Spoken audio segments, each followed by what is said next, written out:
Hey, and welcome back to Game Talk. I'm your host, Am, and me on today. I'm joined by Connor Hey guys.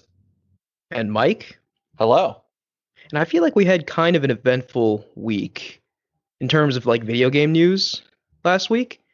Uh, and the apex of that is Pokemon of all things, right? So we Yeah, had like a Pokemon Direct, and they showed some stuff. they They sure showed, did. yeah, and that's my opinion on it. They showed some stuff. No. So to a little more seriously, I am cautiously optimistic about what they showed. Right. So they showed two things primarily. One was the remake of the Gen 4 games, right? The Sinnoh region, and this game was actually outsourced. We learned later. Game Freak did not develop this, which is a first, I believe, right? For a Sort of. Pokemon remake, for a mainline Pokemon remake. So yeah, and I immediately saw that, and I thought that was good news. That they were having a different developer do it. Uh, but you can see that Masuda is still co-producing it, and he is the source of all that is bad about Pokemon. Yeah, I mean, That and time I, frames, I won't and this say probably solves I the don't know time frame necessarily problem. the source of all that is bad, but he's the source of stagnation, right? Yeah, well, no, I mean, stagnation is most of what's bad about Pokemon. Mm. And not just stagnation, like outright removal of features that fans like because he doesn't think kids care about them. He said in interviews he doesn't think kids have the attention span to bother with a post game, Kids things can like do that. quite a bit. He'd be I know. surprised. Yeah, they liked Pokemon, believe it or not. You know. Funny thing is, kids actually liked Pokemon because it was one of the first Game Boy games that like wasn't a couple hours long. You know, something they could actually sink their teeth into on a long car ride or I something. mean, I feel like the cute critters also had a big Yeah, no, that for sure factor. was huge. But like, the actual gamer kids, The, were the real grateful. children. Yeah, the kids I would actually be able to have a conversation with. Yeah, so the interesting thing about this remake, and by the way, this is sort of special, right? This whole event was a little special because it's a celebration of Pokemon's 25th anniversary, which is pretty insane. I actually Yeah, really enjoyed the video they played at the beginning yeah, showing I like did the too. history of Pokemon. A lot of Uh, it- hashtag anime in that video, there but was, yeah. yeah. I mean, the anime is still going, and I believe it's like over 1,000 episodes long, which I hear is the new season. I dare not watch it, but I hear the new season is actually pretty good. yeah. Apparently, they're actually putting like money into the animation budget now, and it actually looks stunning, which Yeah. is, I guess, Yeah, I've seen some clips that are just outright hilarious of the past few seasons. Like, I guess one of the Unova gym leaders, like, there's a scene where everybody is fighting against Team Plasma with their Pokemon, and one of the gym leaders is just out there punching people in the face like a Dragon Ball character. Like, no, but like I thought that whole presentation at the beginning where they go through the history of Pokemon and not just the games, right? The show, the cards, like everything regarding Pokemon, yeah, really they sort of showed some gadgets celebrating. I didn't know Oh existed. The yeah, tons of keyboard, stuff, tons yeah, of very obscure things, yeah, and it it was really cool. just goes to show like Pokemon is one of the biggest franchises in the world in history, right? And I mean, like it's the biggest, it right? is the Like, biggest, I think. yeah, Yeah, I believe it is. And this presentation really sort of captured all of that. yeah. And then they, like they went on after the video to give us two game announcements, right? One was the remake of Gen 4, and the other was a open world style Breath of the Wild seemingly esque Pokemon game called Pokemon Legends Arceus, Yeah, which is and it also set in Sinnoh, also in Generation 4, but it is set in the past in like a medieval era, and it is a style of game that Pokemon has never attempted before, which is intriguing, but knowing the chops of Game Freak makes me question if it'll be. Yeah, they so when they showed that somebody else was co-developing the Sinnoh remakes, I thought surely the big game doing something they've never done before is going to be, they're going to have people coming in to help them with it. But no, that's solely Game Freak. And like Yeah, looking at the trailer, I thought, okay, this is an early build. It has to be, but it's coming out in a year, early 2022. I don't know, man. I want to like it. I really do. No, And it certainly has potential. Like I think I mentioned this to you in our chat. Like the idea is really good. It's the execution okay, that we're I don't questioning, agree right? with that. I've always been a proponent that Pokemon should not go open world. I don't think the idea is good. The trailer made me think that it could be good. I've Mm, never thought open world yeah, I Pokemon was a good disagree with idea. that. Like I've always had the fantasy of like the Breath of the Wild Pokemon. Like that's something I've always wanted. And I think that's something a lot of people want too. Yeah, but bog standard RPG level up mechanics are terrible in an open world. They're just not conducive to it. So yeah, it looks like based off the trailer they showed, like the overworld and stuff is open world, but it has those traditional turn-based Pokemon battles. So I wonder how that's going to work because Right. Because I'd that rather them fully commit to one idea or the other, right? Like for this particular game, I think I'd rather prefer them to get rid of the battle system completely and have a totally new like open one. yeah, and I don't even know what that could be. But my thoughts are like I just don't if you have a level 5 Pikachu and the area you're in is level 5, but if you go anywhere else it's level 10 to level 100, that game's not open world anymore. Like it's just not. Yeah, and one weird peculiarity with the trailer for this game, why does the player NPC have like a dodge button?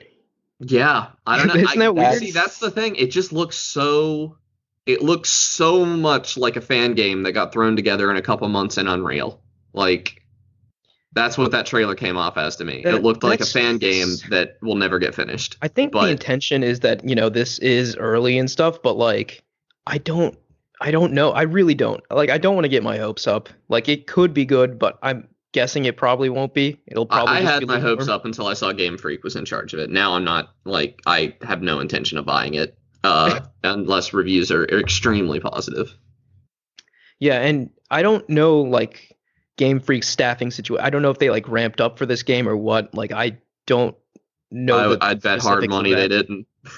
Yeah, like who knows, but like at least from like what I saw, like I do like that we're exploring something sort of new, right? Like I this do, is yeah. totally uncharted territory for Pokemon. Like I'll and which is a dunk big on. deal, right? Cuz like Pokemon has been the same thing for 25 years, almost like you're not counting Yeah, like spin-off games like the Coliseum games on GameCube and stuff like that. yeah. And Pokemon Snap, like things like but this it seems like And we a are getting new Pokemon Snap as well. That also was yes, shown they did at announce and this. that actually looked quite entertaining. I'm not It going to looked lie. fine. Yeah, I still stand by the fact that like if it had come out on the Wii U, it would have been an instant buy for me. On the Switch, it's a bit harder sell. Yeah, I was one of those people that completely missed out on Pokemon Snap. I never really got it or understood the appeal, but like this trailer kind of sold me on it, honestly. Like it looked kind of neat. Yeah, I remember renting it from a Hollywood Video a couple of times, and it was pretty fun. And that's the way to experience Pokemon Snap, honestly. You could beat that game in 2 hours, I think. Right. I believe the speed run is around 2 hours, and it's like a meme speed run because the entire game is on rails. Right. Yeah, that's the only Yeah. thing. Like, what are they going to charge for that? Like, are they going to charge $60 for Pokemon Snap? I hope Yeah, not. so and the animations in that game look gorgeous and stuff, Yeah, which are kind of hilarious. better That than game the is actual also game. not Game Freak, I believe. Oh, really? Yeah, I don't think so. I'm pretty No, sure that's I just think it's really cool, like actually seeing like Pokemon interact, like just be in the wild, right? Like in Game Freak, in the mainline Pokemon games, we have like a Pokemon pop up every now and then in the grass, just sort of walk around, like using one or two animations, right? Like I yeah. really want to see them as animals living in their habitat, and Pokemon Snap Pokemon really Snap will give you captures that. that. Yeah, Yeah. it's very good for that. Yeah, Uh, yeah. Pokemon yeah. Snap almost makes more sense as like a ride, like Yeah, that would at be really Nintendo cool. World or something. I'm sure something like that exists, right? Did they announce compatibility with the VR Toy-Con? Because that's a huge missed opportunity if they don't do Oh, that. I don't remember if they did, but yeah, that would be insane. Yeah, that'd be really neat. But yeah, just going back to, well, I want to go back to both games actually, but quickly going back to Pokemon Legends, I do think it's interesting that like even though it's set in Generation 4 Sinnoh region, Pokemon from it seems like almost every generation are going to be included in this game. Yeah, Like the this, starters the are really starters. funny. Yeah, the starters are Cyndaquil, which is the Generation 2 Fire Pokemon, Rowlet, which is like the Generation 6 or 7 Grass Pokemon. I think 7. I think that's Alola, Yeah, isn't it? Yeah, yeah, it's Alola. So that's 7. Yeah. Yeah, And then Oshawott, which is the Gen 5. 5 water Yeah, I believe starter. that's Yeah. Gen 5 because I never had an Oshawott and I always go water starter. Yeah. So yeah, that's definitely sort of fresh. Like I almost wish they'd break from the fire grass water starter pattern for this as well, but baby steps, I Yeah, guess. yeah, Yeah, exactly. But I yeah, don't be know. man. There's so interesting. much they could do that would be cool. Like, if we're throwing out mechanics, like, there's some interesting stuff they could do with Pokemon breeding. If we're doing open world, like, if you add an element of strategy to, like, having more than one Pokemon out at a time, there's so much they could do, and I'm Yeah, not going to sit here and, that's why I say there's so much potential. It's just a question of will it yeah. be realized? But it just makes me think of like we talk about how Pokemon is so set in its ways and everything. But the last time we saw Game Freak do a game that wasn't set in its ways, it was like Little Town Hero or something, or was it just called Home? Wasn't it just called Town? It might have just been called Town, yeah. I think. And it like let's just look at its Metacritic for a second. Like it's not good. It's Little Town Hero, I think it's called, and it's a 64 on Metacritic, a 4.0 user score. So like Ooh. it's not being stuck in their ways that is But the wasn't problem. that like that game was like that wasn't like they weren't focusing all their developer resources on that, right? That was just like a No, because side project for yeah, them. no, this is their side project that people complained about taking development resources away from Pokemon Sword and Shield. Yeah, okay. But like it just doesn't inspire confidence when like they just I don't know. It looks like a lot of people didn't even review this. I'm not seeing like the big like I IGN mean, Italy gave it a 75. no one really cared, I don't think, Yeah. unfortunately. Wait, IGN Italy. Yeah, Yeah, IGN IGN tells has you. Speaking of Italy, headquarters or sites all over the world. Yeah. Yeah, Mike, what are your thoughts on all this? You've stayed relatively quiet. I've been getting bad draws in the game. That's why. But Oh, I by the mean, way, if you're interested, we're playing, or Mike's playing Imperator. I can't say that word. Imperator Rome on Imperator. YouTube. If you want to check that out, link in the description. Sorry, go ahead. But I honestly like the direction Pokemon's kind of taking it with an open world game. It could be exciting. I mean, that's what people have wanted for a while. That's what people have been saying for ages. Yeah. Yeah, So people it's have been not saying they want that for exactly. ages, but people have also been saying they want a Pokemon MMO for ages, I just don't. That would sort of be the end all be all, right? Like, there's no point in making Pokemon games ever again, which is why they'll never do it. Yeah, the open world Pokemon game has always come across to me as like people don't know what they want. That's like as a game designer myself, I've always thought that the open world Pokemon was just kind of a bad idea. So for me, the reason I want an open world Pokemon is that it's for the immersion, right? Like I feel like I said, like in Pokemon Snap, I want to walk into the wilderness, see Pokemon roaming around doing their thing. Like that's the biggest reason I want an open world Pokemon. I want to explore like different biomes that have different Pokemon and But that just doesn't have to be open world. That can still be a that yeah, linear that can game with still open be areas. yeah, no, Yeah. that's totally true. Yeah. And That's that I think has a ton of potential. And if that's more along what this ends up being, I think that's likely to be what this ends up being, and that's right. I fine. think there's going to be like a big open hub area, right? Like which they showed in the trailers, and then like more dedicated biomes that are more linear, which I am 100% okay with. Yeah, yeah, because you can't just do the Breath of the Wild. I mean, look at Breath of the Wild; it only had like 8 enemies in it. You can't do that Right, with but Pokemon. you have to admit this trailer, like almost beat for beat, they Oh yeah, they it was Breath of took the from Wild. Breath of the Wild. Like they were Yeah. shamelessly copying Breath of the Wild.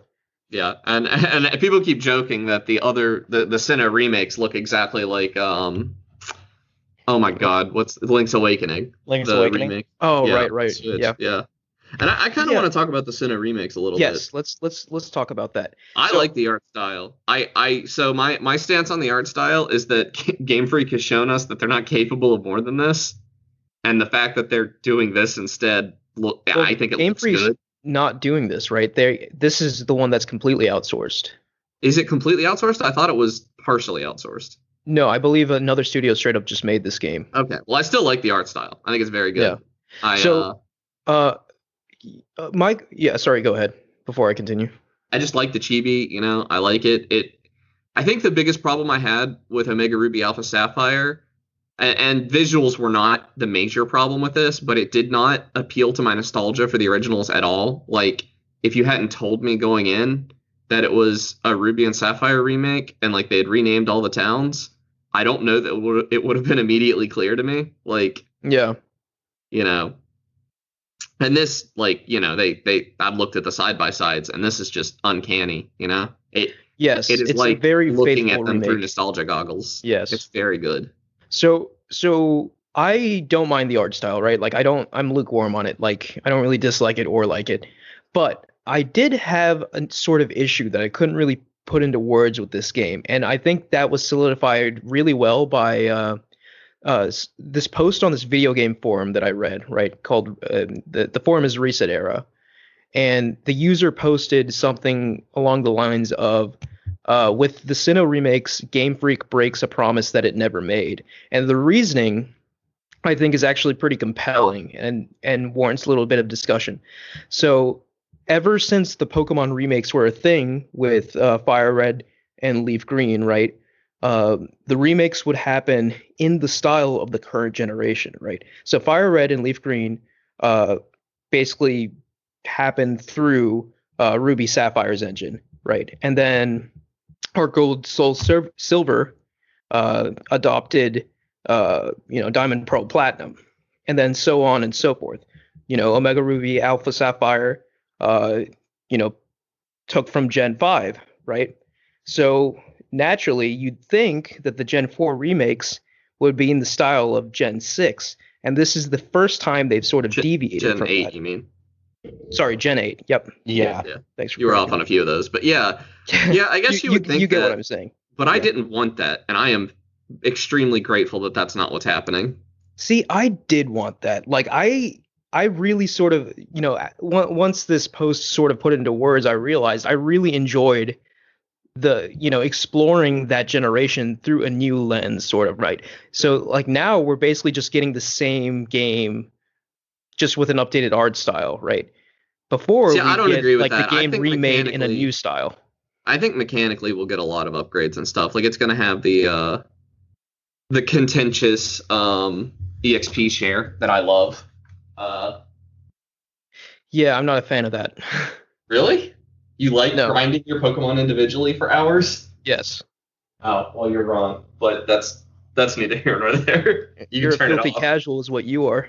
Oh, yes, because the difference between 80 hours and an hour for the same result. But you can turn it off. I mean, it's not like it hurts you. So I hope you can turn it off. In the newer games, you cannot turn it off. That can't be right. That's insane. 100% you cannot turn it off. You can look it up. That's terrible. Yeah. So that choice has been taken away. So hopefully they don't adopt that. But yeah, no, like I hope you're right. Like I hope they do have some features from the later games, right? Like I said, I really enjoyed the fact that the remakes always adopted from the current generation, and I hope that this is the case this time. It's just that the art style didn't lend me to believe that.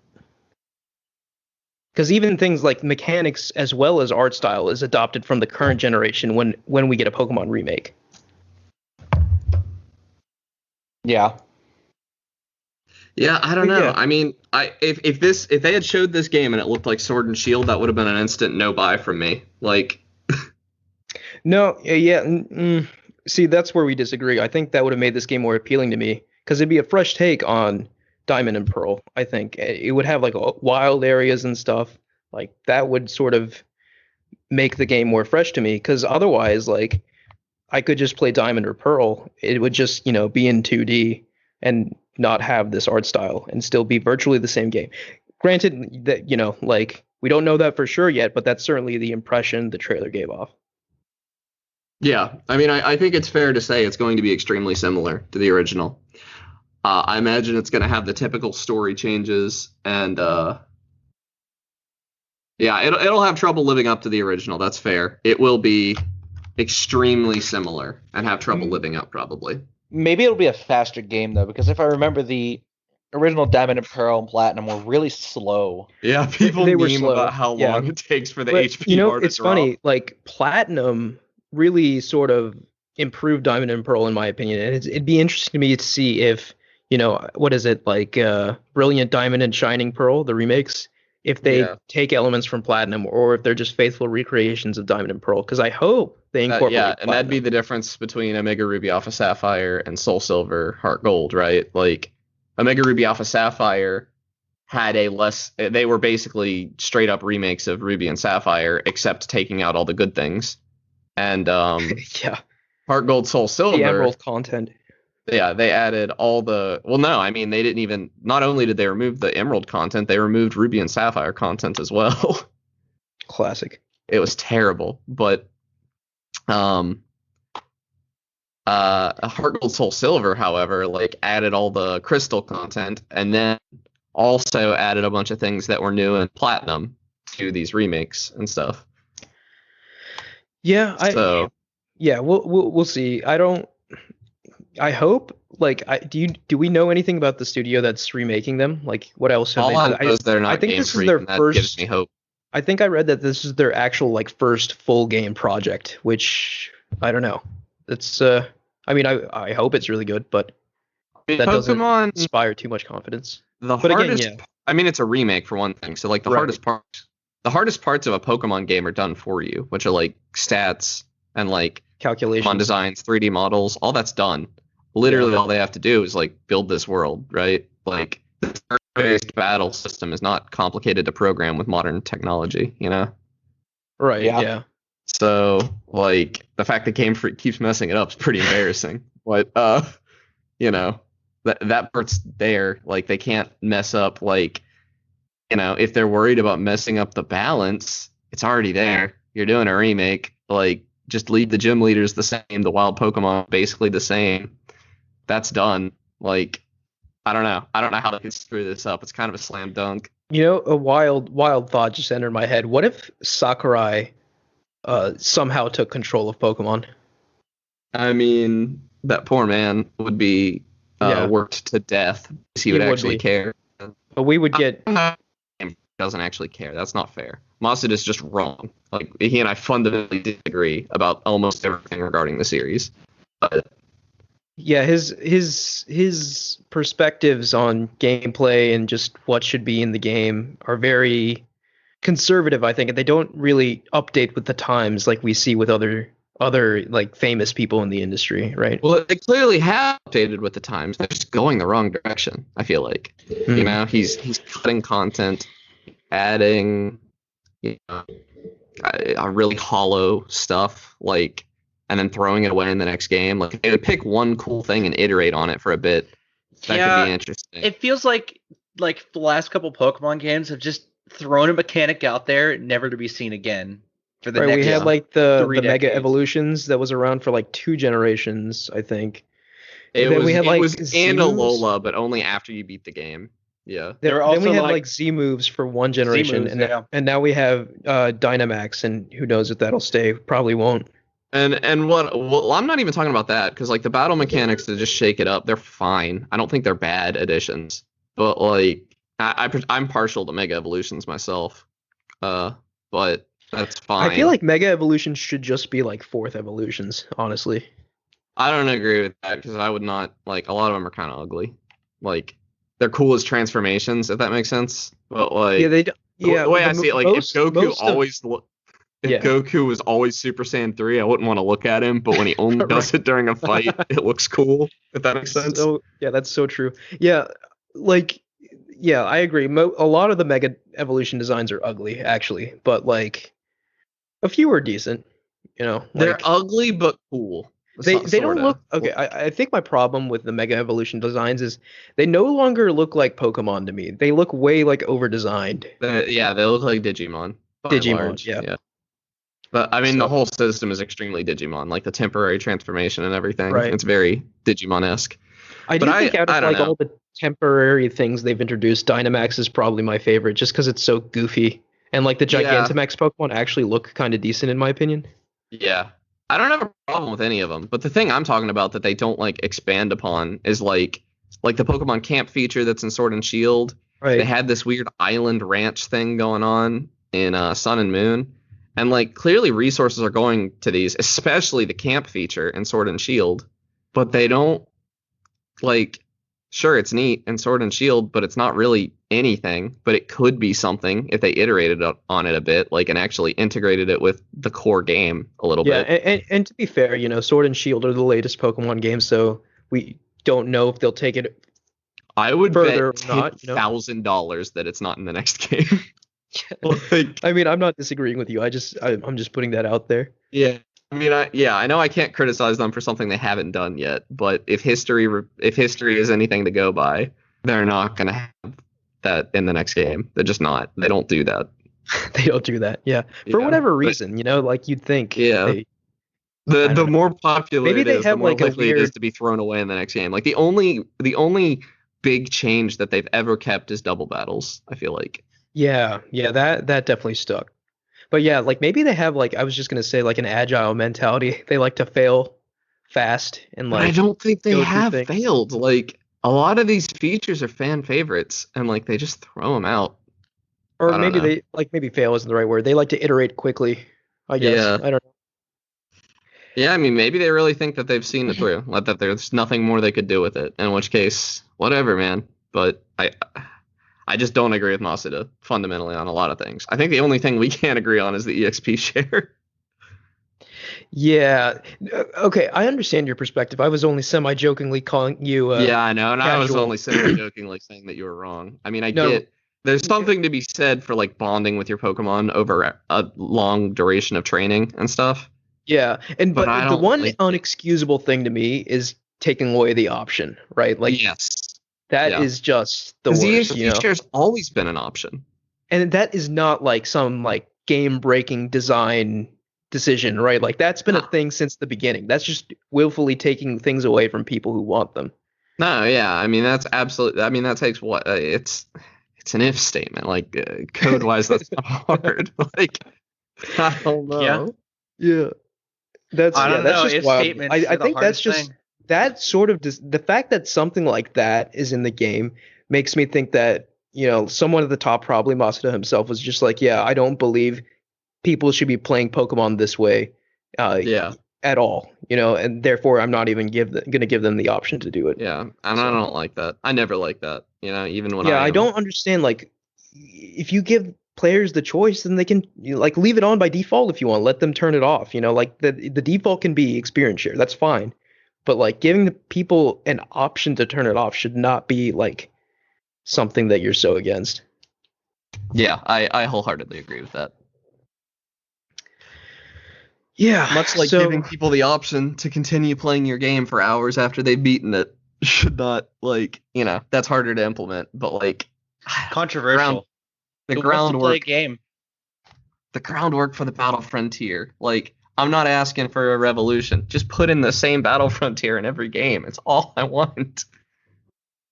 yeah, that was a really good system, and they've had like versions of it, right? Like after Emerald, there's Yeah, Diamond like and Pearl didn't have a battle frontier. Diamond and Pearl had or I think it was called the Battle Frontier, but it was very different. It was just like another island you could explore with a couple of mini games. Or not mini games, but like battle challenges on it. Whereas in Emerald, there were like almost no wild Pokemon on it. It was mostly just the battle challenges. Yeah, Like, no, I remember that being a definite highlight of Emerald, and I was really Yeah. sad to see it not brought forward in the remakes. yeah.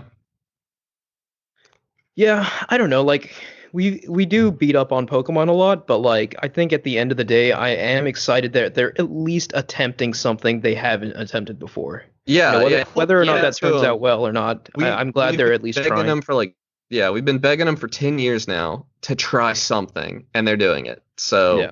props for that. And also, I'm extremely optimistic about Brilliant Diamond, Shiny Pearl, whatever. Yeah, I think they'll be good games. It's just my personal qualm with them was just hoping that we get the style of Sword and Shield, but again, not too big of a deal. I'm still gonna get these games. It's funny. Like, what's that? Just laughing at you saying, I'm still going to buy it whether I like it or not. I mean, how they like, get their money. Pokemon No, I'll mentality. That's the thing with Pokemon for me. Like, I know we're different. Like, you skip generations. I have never skipped a Pokemon game, like ever. Like, Oh, even the bad Pokemon games I enjoy, just because it's huh. like comfort food to me. I So mean, yeah, the first time I ever skipped them, I just kind of felt like I grew out of it for a bit in high school. Or no, it wasn't high school. It was middle school. I firmly grew out of it 7th and 8th grade. I was like, Pokemon's for babies. yeah, Pokemon, I yeah. feel like everyone has that phase, right? Like, you play Pokemon like growing up, and then you get to like middle school, high school, and you're like, Pokemon's for children. Why would I ever play this? And then Yeah. you like go into college and the older, and then you're like all about Pokemon again. I feel like Yeah, that's a no, common cycle. it's Yeah, like a weird transition. yeah. It just Pokemon does not have anything for the edgy phase, and that's fine. I wouldn't want them to. Yeah, I God think no. Yeah. they're better for that. They don't have the hedgehog. You know, for the longest time, like before these Gen 4 remakes were announced, I firmly always thought that I'd only have nostalgia for Gens 1, 2, and 3. But now that we're getting around to it, I am having nostalgia for Gen 4, and it just goes to show, like, I guess if long enough passes, everything will fall under the nostalgia umbrella. Yeah. Well, I can tell you firmly, I will not be nostalgic for Gen 5, having never played it.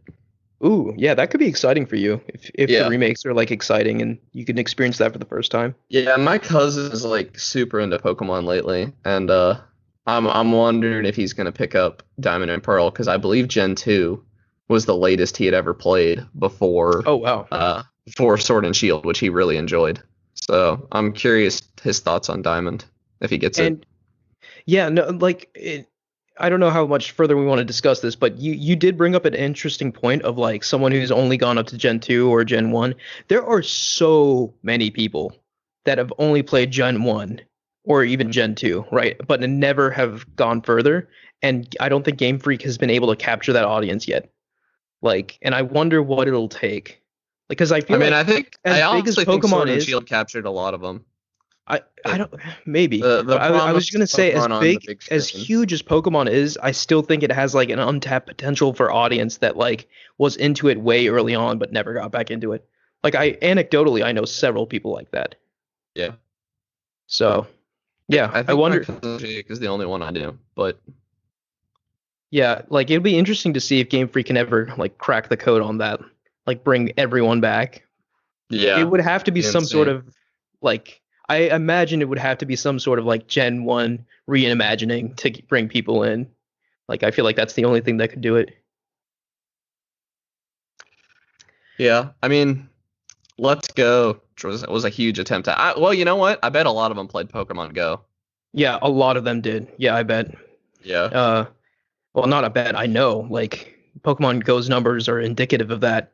But Let's Pokemon Go Go, is it's interesting. massive. If you look at the sales figures for Let's Go, they weren't really as game-breakingly impressive as we thought they might be. But back when these games were announced, we thought that maybe it would bring over the whole Go audience, but it really didn't do that. Like it sold just about as well as like a remake typically does for the Pokemon franchise. did you play them? What's that?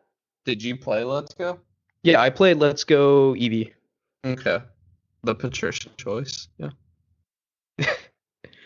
yeah. I don't know. I mean, I'm optimistic for Diamond and Pearl. Cautiously optimistic for Legends. Even I would say. Yeah, I think that's a good, healthy mentality to have. But we know, like, Pokemon fans are very, can be very toxic. So Yeah, hopefully they don't. me included on this podcast. Although I I would mean, never. like, but you don't send people death threats, which is a thing If that I met happens. Moston in person, I would have this conversation with him. A I'd not tell stern him that I talking like to. his work. Yeah, but I wouldn't be Give him a stern talking to. I wouldn't be too bad about it. I mean, it's at the end of the day, it's his franchise. I don't Right? Yeah. control what he does with it. He doesn't deserve to die for it. Um. Okay. Yeah. Do we have any more thoughts on Pokemon? I Think. think I pretty much covered it. Yeah. By the way, I love the art style. Like for Legends, the actual game art style means nothing to me, and it looks incredibly unfinished. But the concept art and stuff, I really like. The past balls, I think, are fun.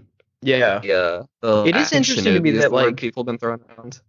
it is interesting to me like that the medieval looking Pokeballs, like they have technology to like contain Pokemon inside of like these these balls before like Yeah. they even had electricity. Like what? Well, I- that's canon in the anime. I'm pretty sure. Oh, really? Pokeballs are derived from apricot. Oh, right, like Apricot? fruits or yeah. Yeah. So those would have still Weird. existed back then. It just probably doesn't have like the fancy lasers and stuff. But Pokeballs are all natural. Yeah, I guess. Yeah, That's apra something. It's not apricot. Apricorn. It's a real food. Apricorn? Apricorn. Okay. Yeah, and they grow on trees or whatever. That was a big thing in Gen 2. I think you could make your own Pokeballs. The whole GS ball thing, right? Mm-hmm. Yeah. By the way, Connor, you're like cutting in and out a lot. I don't know if you need to adjust something or maybe your internet's It's iffy got to be today. my internet. I'm like right up on my mic, so Okay. I don't know. Yeah. Yeah. No worries. But yeah, like if we're done with Pokemon, like I think we can just move into what we've been playing. Unless anything to say about the Elden Ring news? Haven't seen it. Sadly, it got leaked. Yeah, so apparently Elden Ring had a trailer or some gameplay leaked or something. I haven't seen it either because like that's one game I just wanted to experience when it's here. But like, yeah, it's kind of weird how like for the these huge, humongous games, these leaks keep happening. We had The Last of Us Part Two leak last year, and now we're getting Elden Ring leaked, and apparently not just like the trailer, like some story details leaked too, which is really unfortunate. Well, it's a FromSoft game. I'm sure the story is. I'm The sure reading the story is leaks will being not make me penned. understand it anymore. The story is being penned by J.R.R. Martin or I George hope R.R. Martin. adopting the obscure, like impossible to comprehend. This is going to end Vativich's career. Yeah.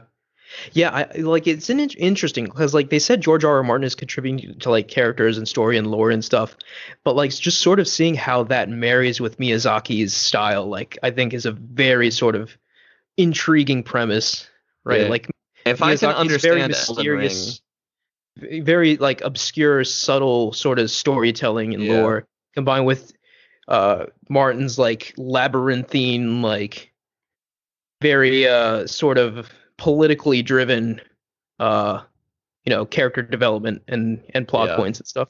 So I think there's a lot of potential there. I will be disappointed if I understand it at a glance, though. At a glance, If yeah. I'm not confused, it's not a FromSoft game to me.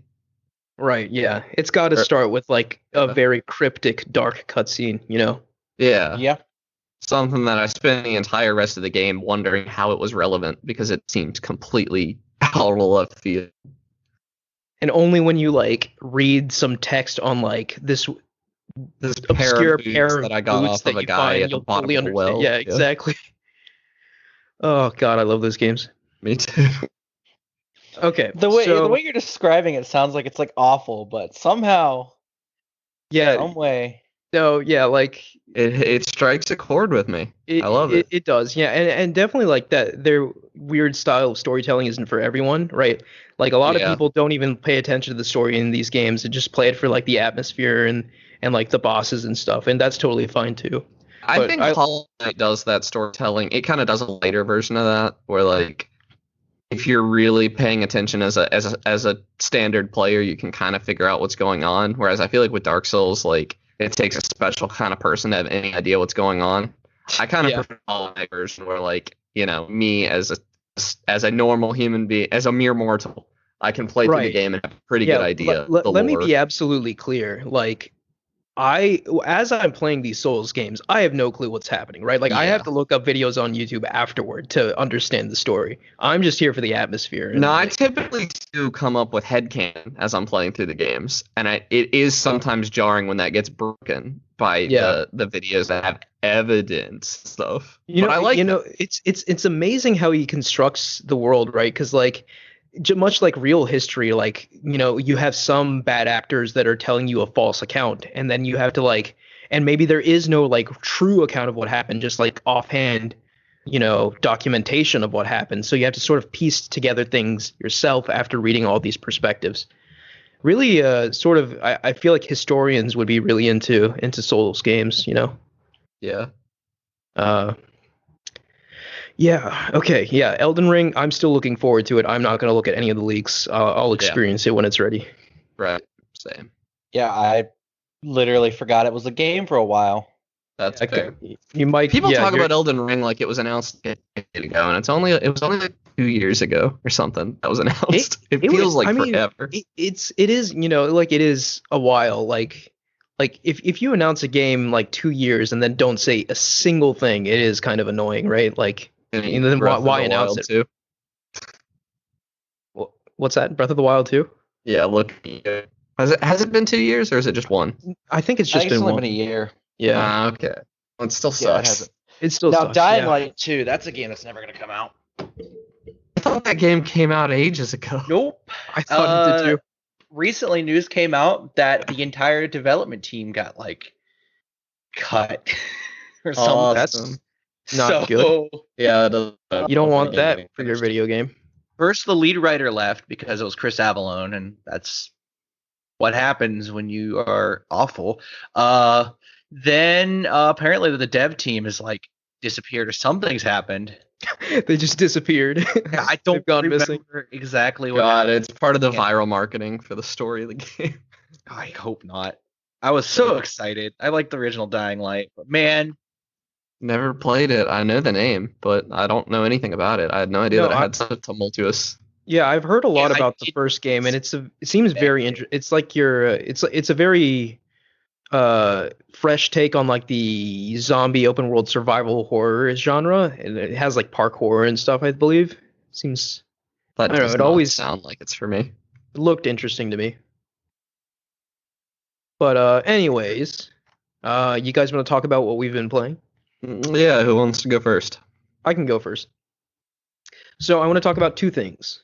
First of all, Stellaris, right? So I mentioned this last week as well.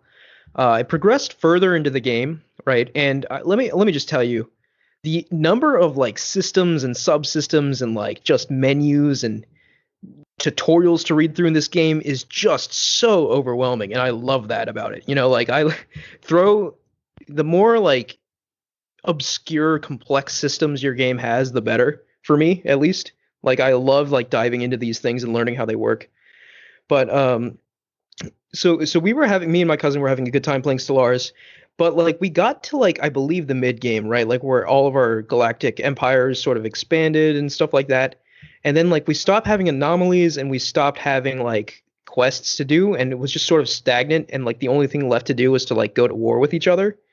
So me coming from a civilization perspective, I thought that was fine, but I'd rather play the game, like find ways to progress more peacefully. And at least in this specific playthrough, it didn't seem like that was possible. And again, this is like my first full game of Stellaris, so I don't know if that's like a normal thing or like, it's just the circumstances of the specific game I'm playing. But I found that to be a little bit of a downer because it just sort of stagnated for a while. But I'm still at the same time eager to get back and sort of just keep playing, because I know like so many variables go into what happens when you play one of these games. Like I'm sure if I was to replay, like start a new game, like it would be completely different in terms of like quests that happen and stuff as I play. So yeah, that's my update on Stellaris. Still haven't gotten to the end game crisis and stuff like that yet, but yeah, that's I think 100. No, it's like 1,000 years. Something. I think it's less. It's like 200, 300 years into the game, you'll start seeing the end game crisis start to happen. Well, maybe they started because like the last thing I remember of our playthrough, like this like void cloud thing started showing up in various solar systems, and it was scary. So That sounds bad. I don't think that's end game. Hold on. It might be. I can It tell might you be, after yeah. this. I can't alt tab right now. I'm yeah, okay, that's fine. waging war. But yeah, so Stellaris, I've been playing that, and I've also been playing Divinity: Original Sin 2. So this game, what really surprised me about this game is it's literally just online Dungeons and Dragons, right? So to the point where like it has like a main story for you, like so in that sense, I guess it's the developers being the game master, but it also has like a game master mode where you can create your own campaign and host with your like like with your friends and stuff. So I'm playing through the main story with a couple friends, and it is just such a blast. I mean, like its combat system is straight ripped from D&D, right? Like you have like action points and stuff, and like obviously the roles and stuff happen behind the scenes, but like everyone takes turns moving based off like their initiative and stuff like that, and it's and you've got like character sheets to look at, various different stats to increase, skills to learn, all that sort of good RPG stuff. But like what the most impressive thing to me about this game, and granted, like I'm still only a couple hours in, but like depending on the character you pick, like what race you are, like you know what your background is, that sort of thing, the world reacts to you in a completely different way. So like we're walking around the world, and like I have characters like talk to me and ask me things that like don't apply to the other two, just because like I'm an undead person playing this game, like I'm a skeleton. So I do think the way the world is like reactive like that is really cool. And another thing I think is really cool is like if an event happens in the game, like you can actually like talk, like your characters can talk to each other in the game, like if you're playing with friends, right? So like um the way the dialogue system works is like you have like different lines of dialogue you can choose after someone says something to you, right? Like like your classic like old RPG dialogue systems. And that works like even when you're talking amongst yourselves. So from what I've seen, like what you say can have profoundly different effects on the world. Like I I was in like one situation where I went to up to a couple people playing cards, and depending on how I replayed that like several times just to see the different options. And one time it was just like they cheat me out of my money, and then like I have to go away without money. Another time is like I catch them cheating and like they deny it, so we get into a fight. Another time, like I catch them cheating and they deny it, and I talk them down and we don't fight. And like just stuff like that, like your dialogue has a major impact on like what actually happens. Hmm. So, but yeah, like the main takeaway for me in this game, and granted it's still early, is that it's literally just Dungeons and Dragons online in game form, which is pretty cool, I think. Is it actually Wizards of the Coast? Like, no, it's by Obsidian. No. Yeah, it's by Obsidian. Yep. Is it by Obsidian? okay, so it's not I not think in so. it's not in the Obsidian. Dungeons and Dragons canon. No. Oh no, it's definitely not. It's definitely it's like heavily inspired by Dungeons and Dragons, to the point where like for me, someone who doesn't admittedly have a lot of Dungeons and Dragons experience, it just seemed like playing Dungeons and Dragons in a video game. Oh no, it's not Obsidian. It's Larian. Sorry, Mike. It's Larian Software who made it. Oh, okay. I don't know why I thought it's Obsidian. They're similar. I was asking because I hate the Dungeons and Dragons canon. I think it's really boring and weird. Okay, so yeah, Larian's Yeah, also making Baldur's Gate 3. Baldur's Gate Actually D&D. 3 is the one that actually takes place in the D&D canon, isn't it? Yes. Yeah, okay. That's why I was getting confused about this whole time. I thought you were talking about Baldur's Gate 3. But yeah, like this game, I think especially if you're someone who's been interested in D&D, or you have played D&D in the past with friends, if you can get like up to 4 of your friends together, like you can play this game seamlessly multiplayer, right? And like you can go through the world, go through their campaign, create your own campaigns. I really think this is a fun game, and I've always heard really good things about this game for years now, but I never actually tried it until this point, and I'm having a blast so far. So that's what I've been playing. Mike? I have a 4X that I've recently been playing.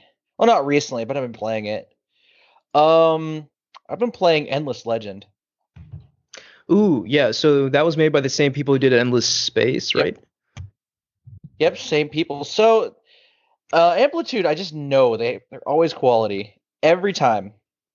Every time I look at an Amplitude game, it does 4X different. Like instead of building, how in Civ 6 to describe how the city building, where it has districts. Yeah. Endless Legend, I believe, was the first game to actually do that in a 4X. Really? Where Okay. as you built your city, you could expand it outwards and choose the direction your city builds. Say there's production tiles in a certain direction, you can expand your city out in that direction like a snake. That's really cool.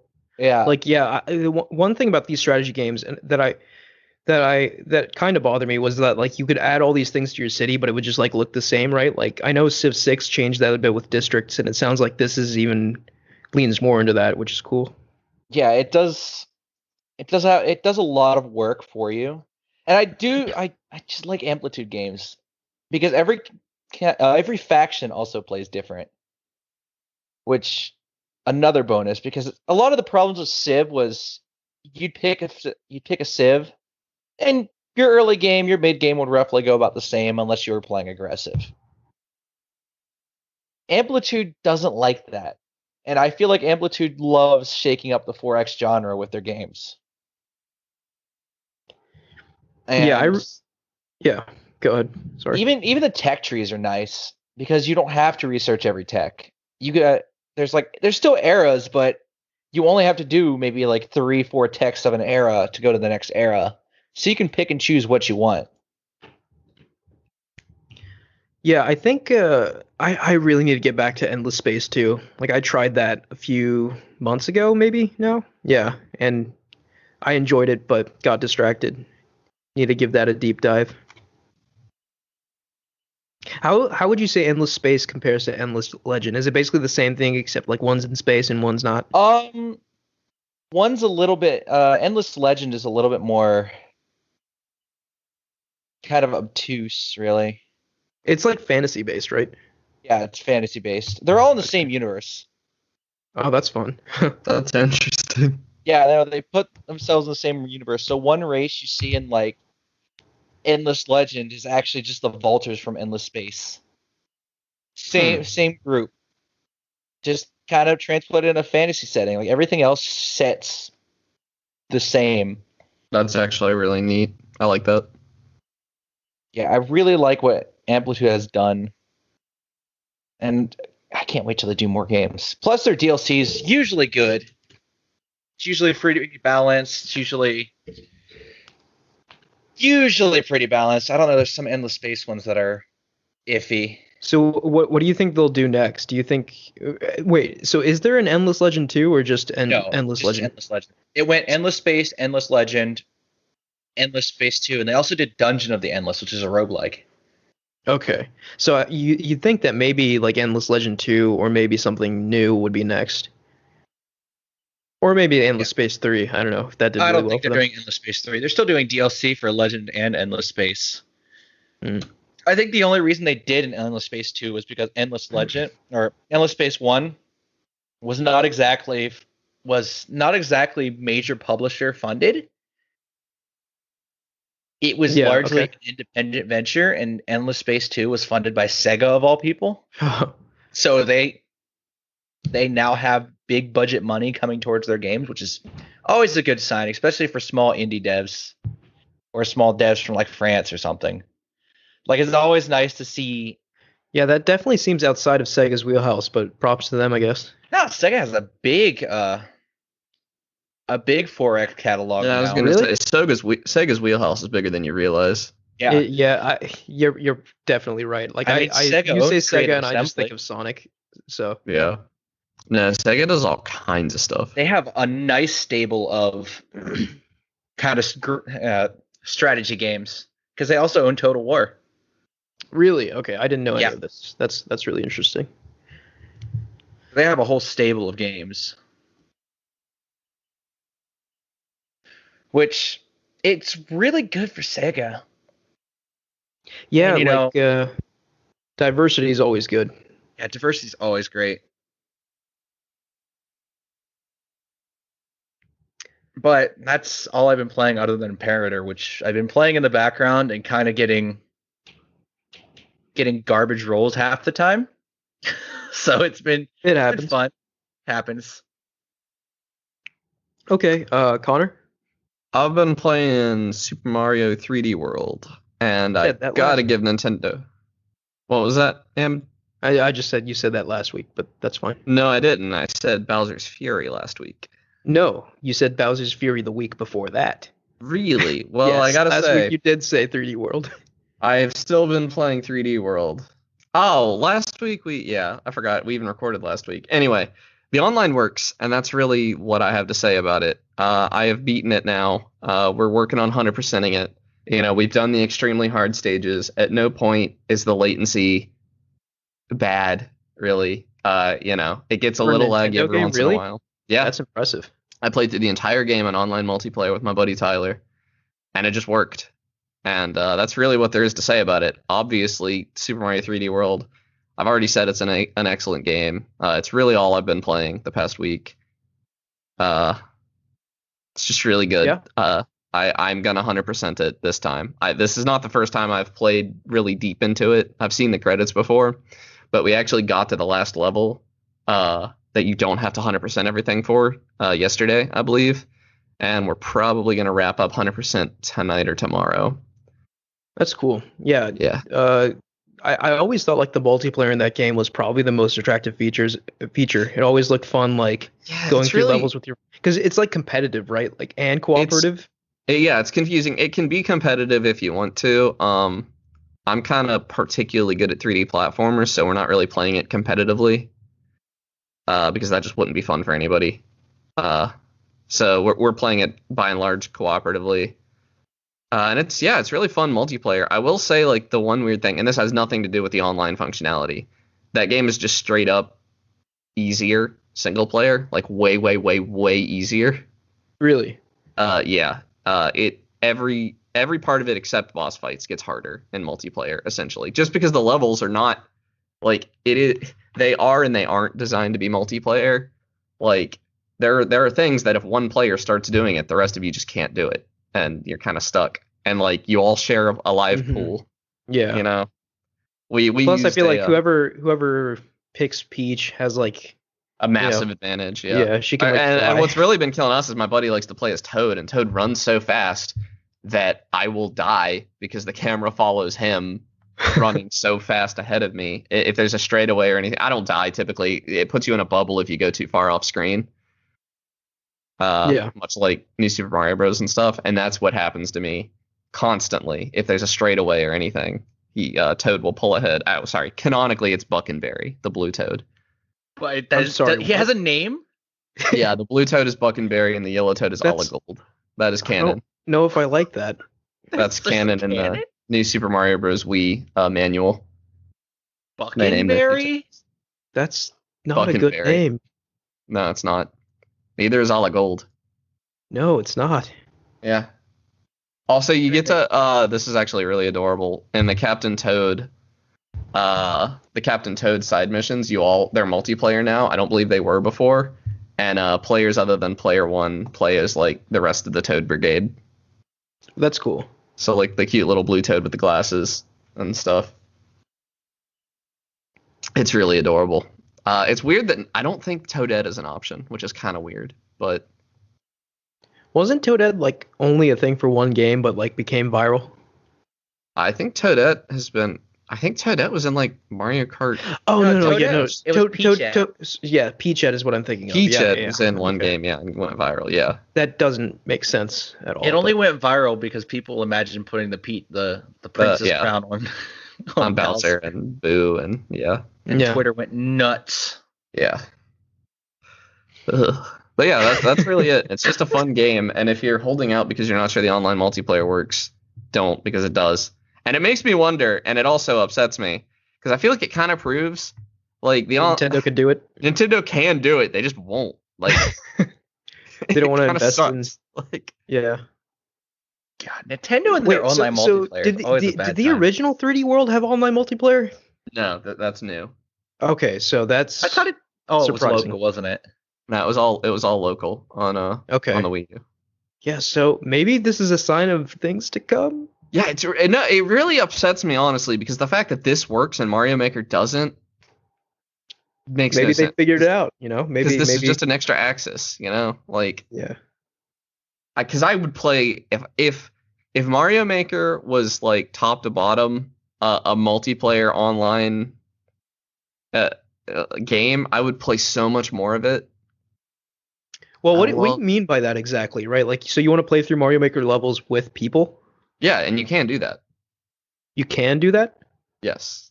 Really? I Yeah, didn't know you that. can either locally get out more controllers, or you can play online and play random levels.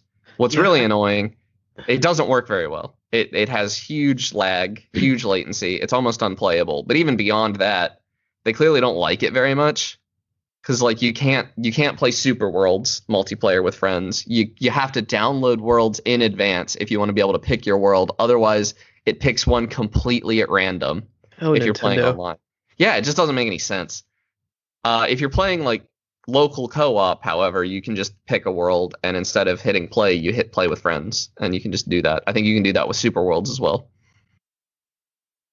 So it's almost like they're embarrassed by the fact that their online doesn't work, so they put it in there, but they do everything in their power to make you not want to play it.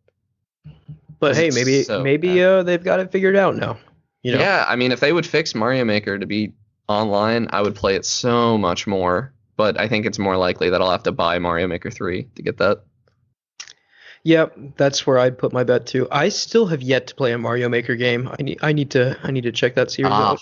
See, I feel like But again, like I said, I'm not the biggest 2D Mario guy, so yeah, and you kind of missed it. Like Mario Maker is. I mean the levels are still there, right? Like they're still there, but Mario Maker is an event to me. Like really? Okay. yeah, like I play it now, and it's not the same experience it was when it came out. Like sort of like Animal Crossing was, you know? Yeah, the closest I ever got to getting Mario Maker was watching Donkey's videos on it, which are Yeah, very those are funny. hilarious. I Yeah. like the Game Grumps videos on Mario Maker too. They're some of my favorites. Yeah. Yeah. And I do like, the fact that like some people design like impossible to clear levels that only like one person out of like 10,000 can do, that really intrigues me too.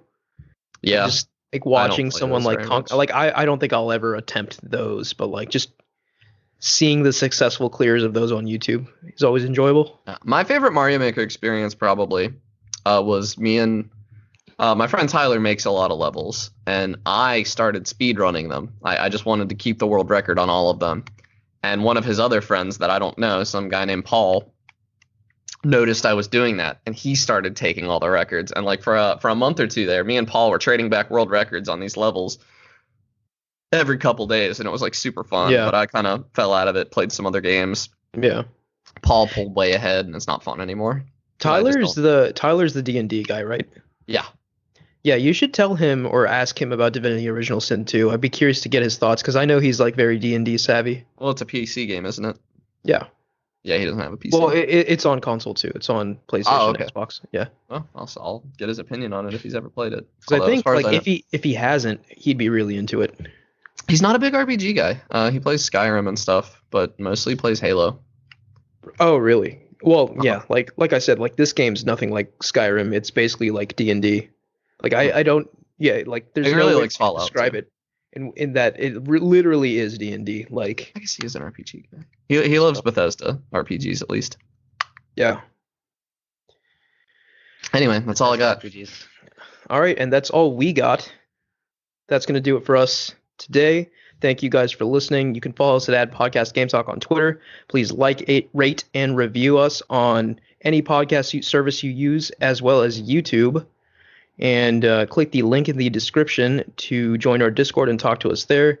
Thank you, Connor and Mike. Yep. See you guys next week. Oh, wait. There's one more thing I wanted to say. Yeah. I said it last week, but last week was a largely video episode, which I don't think as many people see. People, so it's weird because people don't watch the videos, but they still listen to They the still podcast. listen to it? Okay. I was gonna say again, if you've discovered our podcast through some avenue, like let us know where, because we don't really share it anywhere. So we would like to know. We have a decent group of listeners that we don't hear from. So I'd love Yeah, to. well, maybe I can give you some insight on that later, but Oh, but okay. yes, yeah, share that with us, please. More interaction, the better. Or any interaction, really. You guys are really quiet, but all right, thank you. We'll see you next time. Bye. Yeah, see you guys next time.